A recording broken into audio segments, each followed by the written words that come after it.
Hi everyone, my name is Greg Tadagui and I am doing a screencast critique video for a phonics video for ED584. The video that I chose is one done by Shaw English Online, published on January 27, 2014. The title of the video is English Pronunciation L versus R.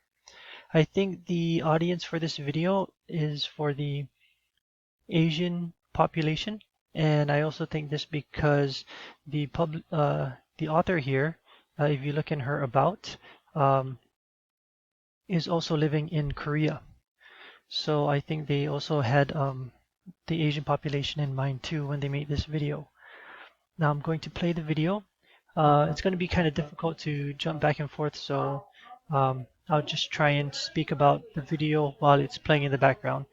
Now you can see that she's already speaking, and I don't have the pro version of Screencast, so I cannot pick up her audio, so it's just me talking while you guys see the video. But if you want to see the video, again, go to YouTube under English Pronunciation L versus R. So with the strengths and weaknesses of the video, let's go over that. Okay, so with the strengths of the video, I really think she has excellent pacing. So if you watch the video, the way she speaks, I feel that she is she's used to speaking to English people learning English. I've seen videos where they talk really fast, and I'm wondering whether or not they are speaking to English people who already speak English, or is their target audience someone who's learning English? Because I think they're kind of talking a little too fast, and so I really like the way she paces her speaking. Um, she goes straight into the topic after her introduction. Okay. She starts with the examples and uses her hands to demonstrate how to sound. So if you saw it earlier, she was using her hands to show her teeth and her tongue, and she started with the light and the right. She also, another strength is the how she does her activities. So she has 4 sets of minimal pairs, and she has this with increasing difficulty. After her 4 sets of the minimal pairs, she assesses the viewers. And then after that, she does a sentence activity to end it. As you can see, whenever she speaks, right, she identifies the word here, and then she turns and she faces the viewers, so you could actually see her mouth. So I think that's actually a good technique. I also like how the list of words remain on the board. So you could already see that they've went through a couple of lists, and it just remains on the board. I think this is helpful for learners to kind of like refer back to if they need to while they are practicing throughout the list. Another strength is also I see the benefit of having a video over 5 minutes. So before this video, I had the idea that maybe like 5 minutes is actually a good time. Like a video shouldn't be over 5 minutes, but I liked the way she paces her speaking, and this is actually a very specific lesson, and the amount that she needed, which was about 7 minutes and 39 seconds, was actually good for this video. So it actually went over 5 minutes. And so now that kind of dispelled that for me. And at the very end of the video, she restates what was accomplished. And I thought that was a nice, I thought that was nice for her to do, just to remind the viewers, like, hey, we started off, I gave you what we were gonna do, and at the end, hey, we did it. And so it was real good that she restated what was accomplished. Weaknesses for the video is, as you can see the video happening here, it's just this one angle and one position. So a close-up of the mouth would be helpful. I've seen some videos where the video would show a close-up of the speaker's mouth, and you could actually see the tongue. So that was actually might be helpful for this video. The underlines work, but maybe try a different color for target sounds. So you see here the underline, but some videos had like the R, L, uh, in a different color. And so I thought that kind of stood out, and I thought it would help, and I thought it did help with those other videos. She puts numerals for her short assessment, but doesn't refer back to it when she says the answer. If she wasn't going to refer back to it, like, okay, number 2 is correct, then she didn't need to do that. Let me see if I can find that here. Okay, so here it is. So this is for her assessment. Um,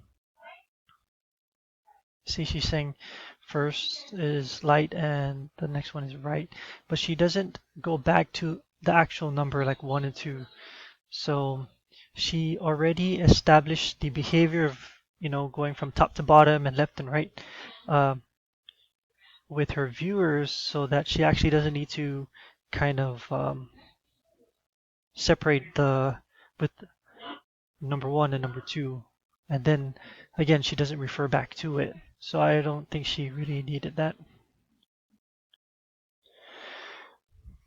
Okay, so what suggestions do I have for improving the video?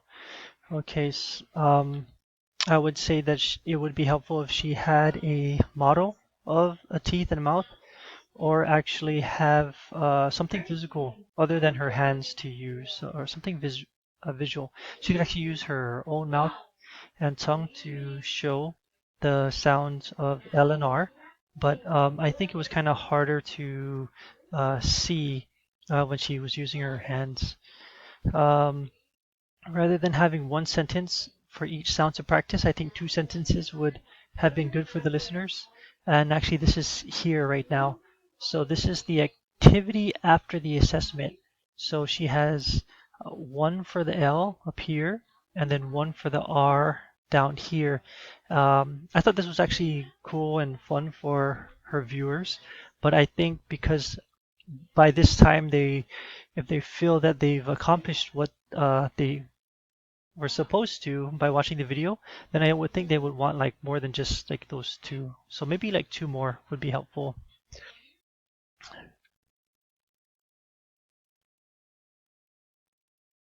Another improvement that she could have done was for the assessment part here. So rather than have 5, I think she should have had 6, and then kind of like that way she'll have an even number of L's and number of R's. That way learners can measure themselves like, oh, I got 1 out of 3 correct for the R's, and then I got 3 out of 3 correct for the L's, so I need to work more on the R's. And so I think it would be better measurement if she had like an even number. I like the way that this video was structured, and I think teaching difficult sounds is a good lesson to have in the EL classroom. And even I have difficulty with words too sometimes, so I need to practice too. So I really do like this video, and if I was to use this video in my classroom, I would use it in a flip classroom style of lesson. So for example, I would have the students watch the video at home, and then the next day we'd go over the exact exercises in the video, and I would hear their sounds, and then after that offer additional exercises and maybe an activity such as like a word grab game where the students are split into groups, and each member of the group would come up to the table. There'd be pairs of um, words on the table, and the students, when I say the word, would grab the one they think is right, and at the end they would take turns, and then at the end we would correct it and tally their points. So I think this is a good video because I think it's fairly complete, and so yeah, I would use it. Again, this video is done by Shaw English Online. The title of the video is English Pronunciation, Light L versus Right R. A lot of the thoughts that I had on this video is kind of developed from all the materials that we've had over the course of my learning over at the university, and it's just the reading material that we get over the course of the semesters kind of get integrated into your thinking. So I just wanted to say thank you to the professors, especially for the valuable reading materials that they've given us that helped shape the course of our classroom and our teaching practices. Thank you.